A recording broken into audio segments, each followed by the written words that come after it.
Gira ubuzima wowe udukurikiye umunsi ku munsi aho uherereye hirya no hino ku isi, nizere ko umeze neza. Niba kandi utameze neza ihangane kandi ukomere, ejo bizamera neza kuko kubaho nicyo gishoro. Nk'ibisanzwe aha ni ku isoko y'ubumenyi buzima, aho tuguha ubumenyi buzima ukagira ubuzima buzima. Njye ndi Fideli, ni njye muganga wawe w'amenyo duhorana hano umunsi ku munsi. Video y'uyu munsi nje gukuraho urujijo ku myumvire imwe n'imwe abantu bagiye bafite ku ndwara z'amenyo ndetse n'indwara zo mu kanwa muri rusange. Kunze kumva abantu benshi batandukanye bitewe n'uduce batuyemo, uvuga uti umuntu wese yagize ikibazo agiye kwa muganga w'amenyo ugasanga arakubwiye ngo nagiye kwikuza amenyo, kumva umuntu arakubwiye ati ntago bikunda ko umuntu arya mbere y'uko bamukura iryinyo, ntibyemewe. Nyamara mu by'ukuri ayo makuru nta hantu afite hizewe yayakuye. Wamubaza ute se ibyo wabibwiwe nande? Ahubwira ngo nanjye niko numva babivuga. Nyamara mu by'ukuri si byo. Imyumvire nk'iyo ngiyo rero n'indi igiye itandukanye ivuga ngo umugore utwite ntibamukura iryinyo, ngo amenyo y'abana ntibayaborosa, kogesha amenyo ngo birayavungura, ngo guhomesha amenyo ngo arongera agahomoka n'ubundi akakurya, ngo apareye zo mu kanwa ni umurimbo buri wese yazambara, ngo kwiborosa ukoresheje uburoso ndetse n'imbaraga nyinshi ngo nibyo bituma amenyo acya neza, ngo amenyo y'umweru niyo menyo meza cyane. Iki kintu abantu bakunze kukigira mu mutwe wayo imyumvire yo kuvuga ngo iryinyo ry'umweru ngo niryo riba ari ryiza cyane kurusha ayandi yose. Sinzi aho babikuye, ariko nabyo tuzabivugaho tubasobanurire ese amenyo meza akomeye umuntu akwiriye gutunga ni ayahe? Aba ameze gute? Asa gute? Afite irihe bara? Tuzabasobanurira akantu ku kandi ku myumvire ikwiriye guhinduka. Iyi myumvire ikwiriye guhinduka kuko navuga ko ishaje, imaze igihe, ni iya kera, ndetse ni imyumvire wumva idafite ishingiro, idafite ikintu na kimwe ishingiyeho. Rero nkatwe nka Sobanukirwa Classe icyo tuzabafasha hano ni ukubasobanurira ese iyi myumvire ikomoka he? Ese siyansi bivugaho iki? Ukuri guhari ubundi ni ukuhe? Ese ubundi dukwiriye kuvuga gute? Nabyita ko iyi topic tugiye kuvugaho izaba ari igizwe n'amavideo menshi atandukanye agera mu 10, kuko imyumvire ni myinshi ikwiriye guhinduka ku bijyanye n'indwara zo mu kanwa ndetse n'amenyo. Ko abantu hari imyumvire myinshi bafite ubona itajyanye n'igihe, cyangwa se bavuga ko atariyo, ariko tutabibarenganyiriza, ahubwo ari uko nta makuru baba babifiteho. Aho rero twebwe niho tuzazira, niho tugiye kubasobanurira noneho mukamenya ibyanyabyo. Niba rero udukurikira hano umunsi ku munsi, ukurikira ibiganiro byacu, ukurikira video dunyuza kuri iyi chaîne ya YouTube ya Sobanukirwa Classe, nizere ko wamaze gukora subscribe kugira ngo ujye ubona video zacu ku gihe, ubashe gusobanukirwa byinshi ku bijyanye n'indwara zo mu kanwa. Uyu munsi rero ngiye kuvuga ku bijyanye n'imvugo ikoreshwa n'abantu benshi, imvugo imenyerewe, aho umuntu usanga yagize akabazo kose mu kanwa cyangwa k'iryinyo agahita ava mu rugo avuze ati ngiye kwikuza iryinyo. Muri make akava mu rugo yamaze gufata icyemezo cy'icyo bari bukorere iryinyo rye, atabanje kumenya ngo ese rirwaye iki. Mu by'ukuri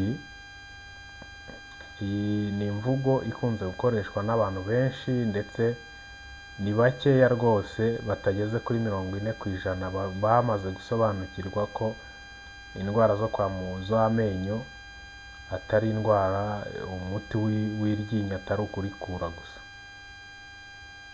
Hari abantu bazi ko umuti w'iryinyo ari ukurikura, nyamara si byo. umuti w'iryinyo ntabwo ari ukurikura muvandimwe. Rero ngiye kukubwira ese iyi mvugo yakomotse he? Ese mu by'ukuri dukwiriye gukoresha iyihe mvugo mu buryo buboneye? Bavuga ngo ubundi mu gihe cyo hambere u Rwanda rutaratera imbere, rutaragira ibikoresho bihagije byo kuvura indwara zo mu kanwa, butaragira abaganga bashobora kuvura indwara zo mu kanwa, umuntu wese yagiraga ikibazo cy'iryinyo agahita ajya muri magendu. Habagaho abantu ba kinyarwanda bafite ibyuma ntazi aho babikuye bakura amenyo y'abantu, wagira ikibazo cy'iryinyo ugahita ujya muri magendu ukababwira uti iri ryinyo rirandya nimurikuremo, bagahita bari gukuriramo kuko nyine nta kindi bari kurikorera. Bituma abantu bose bishyira mu mutwe ko ikibazo cy'iryinyo cyose kibonetse ari ukurivanamo rikarekera aho kurya rwose, kuko iyo rivuyemo uburibwe burashira burundu. Aho igihugu gitereye imbere rero byakomeje kugenda muri uwo mujyo, kuko abantu ntago babashije gusobanukirwa ubuvuzi buhari bushobora gukorerwa indwara zo mu kanwa zigiye zitandukanye. Mu by'ukuri ari ibintu tutabarenganyiriza, ahubwo ni ukubera ko nta makuru baba bafite cyangwa se ngo basobanukirwe neza n'ubuvuzi bugiye buhari.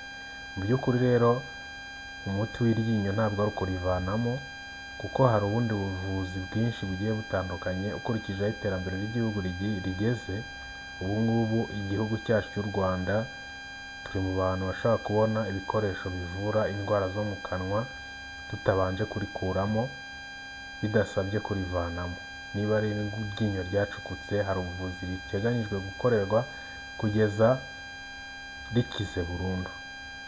N'izindi ndwara zose zo mu kanwa zigiye zitandukanye, zimwe twavuze hano kuri iyi channel yacu.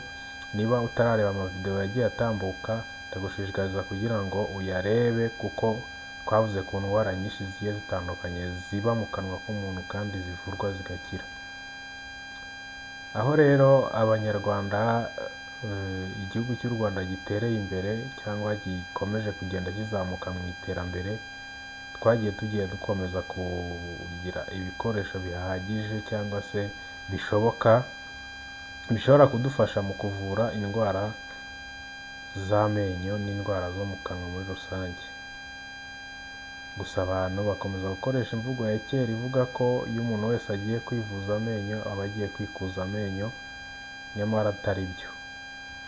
No kwikuza amenyo nayo ni bumwe mu buryo bwo kuvura amenyo, ariko bitewe n'aho iryinyo rigeze rirwaye, bitewe n'impamvu runaka ishobora gutuma barikura.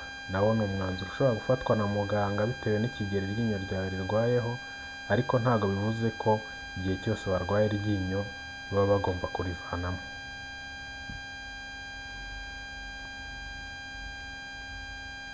Niyo mpamvu rero tudakwiriye kujya dukoresha imvugo yo kuvuga ngo ngiye kwikuza iryinyo. Nibavuga ngiye kwikuza amenyo, bavuga ngiye kwivuza amenyo. Nizere ko rero wowe udukurikira hano, iyi mvugo nibura wazabasha kuyihindura, kuko bigufasha iyo ukoresheje imvugo ngiye kwivuza amenyo, bigufasha kumva ko nugerayo ugasanga iryinyo ryawe atari ryo kuvanwamo, atari ryo gukuka, ubundi buvuzi biragufasha kubwumva neza, ugasobanukirwa n'ibyo ari byo ndetse n'akamaro kabyo. Tuzavuga ku ngaruka zo gukuka amenyo menshi, tuzabivugaho muri video zizaza. Abatazakomeza kudukurikira muzayabona video isobanura ingaruka zo gukuka amenyo ndetse n'ubuvuzi buteganyijwe nyuma yo gukuka iryinyo. Niyo mpamvu dukwiriye kuvuga ngo tugiye kwivuza amenyo, ntitugiye kwikuza amenyo, kuko nabwo ni ubuvuzi gukurwa amenyo, ariko na nyuma yo kwikuza iryinyo hari ubundi buvuzi bushobora gukorwa ku buryo butandukana n'ingaruka zishobora guterwa no kubura amenyo. Uyu munsi rero ni ikintu nashaka kuvugaho ngitangeho umucyo, nizere ko usobanukiwe neza impamvu. Imvugo yo kwikuza amenyo ni imvugo ya kera, ni imvugo itajyanye n'igihe. Nizere ko wowe udukurikira wumvise neza ibyo ari byo. Ese ubundi wowe wavugaga gute? Wavugaga kwikuza amenyo cyangwa kwivuza amenyo? Andika muri comment imvugo wakoreshaga, ubundi nusanga wakoreshaga itandukanye n'iy'abandi, wiha amashyi. Wiha amashyi kuko uzaba warabashije kujyana n'iterambere uko igihugu cyagiye gitera imbere. Uyu munsi rero niyo mvugo nashaka kuvugaho. Iyo mvugo nayo ikwiriye guhinduka, ntitujye dukoresha kwikuza amenyo ahubwo tugakoresha kwivuza amenyo, kuko hari igihe ugenda uri kuribwa iryinyo ugasanga ufite n'izindi ndwara zo mu kanwa zitandukanye, bikaba ngombwa ko nazo bazikuvura. Ndagusaba rero niba utarakora subscribe kuri iyi channel, gukora subscribe aka kanya kugira ngo ujye ukomeza kubonera video zacu ku gihe, kugira ngo ukomeze gusobanukirwa byinshi ku ndwara zo mu kanwa zitandukanye. Tuzahure mu yindi video y'ubutaha tuvuga ku yindi myumvire ikwiriye guhinduka mu bijyanye n'indwara zo mu kanwa.